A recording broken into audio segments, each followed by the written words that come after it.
សូមនមស្ការថ្វាយបង្គំចម្រើនពរនៃជាសកម្មភាពវេរិត្រីរបស់នៅវត្តរខាសថារាមហៅវត្តខ្លងហើយនៅនេះគឺទៅតែបួសថ្មីអត្តឡាធាឲ្យទុនទិញធម៌សម្រាប់សូត្រឆាន់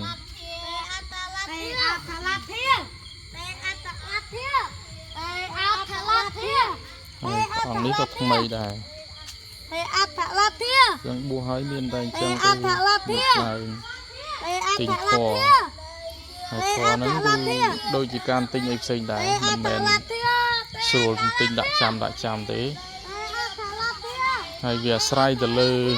ប្រាជ្ញាស្មារតីរបស់មនុស្សផ្សេងគ្នាដែរអង្គខ្លះពេលក៏លោកមានប្រាជ្ញាស្មារតីគូបានល្អទៅទិញទៅក៏ឆាប់ចាំទៅអង្គខ្លះលោករៀងគូប្រកែកលោកមិនសូវល្អលោកទៅទិញយូរបានចាំមាត់ហើយធម៌នេះទៀមទាឲ្យទន្ទិញចាំមាត់ទិញចាំមាត់ទិញឲ្យបាក់មាត់សូត្រហ្នឹងគឺចាប់ដើមសូត្រគឺសូត្រទៅតែម្ដងអត់ចាំបាច់ទៅបាក់រនឹកទេអញ្ចឹងធម៌នេះគឺធម៌ចាំមាត់ចឹងហើយការទិញធម៌ដើម្បីឲ្យចាំអាចសូត្របានទៅរលូនក៏តែការទន្ទិញហ្នឹងទន្ទិញឲ្យលឺហើយឲ្យញាប់បានមាត់យើងនឹងរលាស់ល្អទន្ទិញមកអត់មានកលេកឡោជុំគ្នាទេដើរបែកគ្នា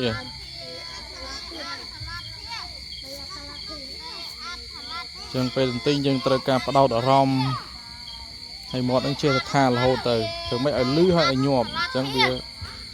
ដាតមាត់យើងនឹងវារលាស់ត្រូវយូរទៅវាបាក់មាត់ពេលចាប់ដើមសូត្រគេចាប់តែក្បាលមកយើងទៅជាមួយគេកើត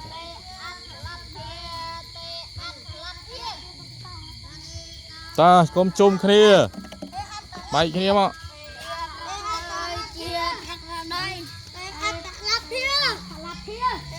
ទិញមកចឹងការបួសយើងមើលមកពីចម្ងាយគិតថាស្រួលឆាន់បាយគេស្រាប់នៅវត្តអីស្រាប់ហើយរឿងដែលពិបាករឿងដែលធុញទ្រាន់គឺរឿងចឹងឯងហើយមិនត្រឹមតែពិបាកក្នុងការរៀនធម៌ប៉ុណ្ណឹងទេនៅមានកិច្ចការងារជាច្រើនទៀតកិច្ចវត្តសូត្រធម៌អីព្រឹកល្ងាចហើយនៅការងារសម្អាតបរិស្ថានវត្តផ្សេងទៀតអញ្ចឹងមិនជារឿងងាយប្រហែលទេបើសិនជារឿងងាយហើយជាកូនអ្នកស្រុកនាំគ្នាមកបួសហើយ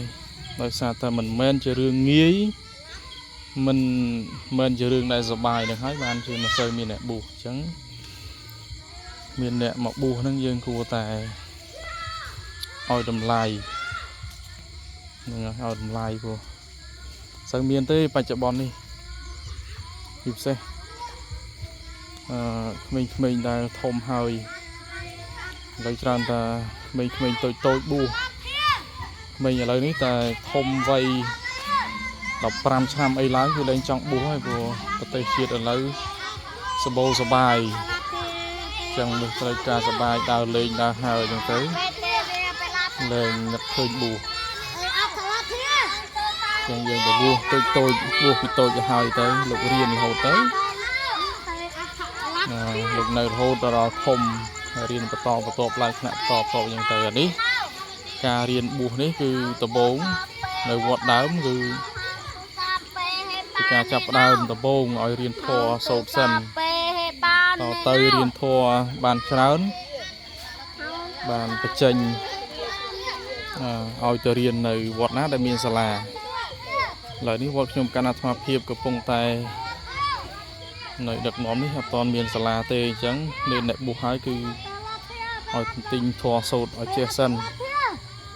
មួយឆ្នាំឬ2ឆ្នាំក្រោយនឹងឲ្យចេញទៅរៀន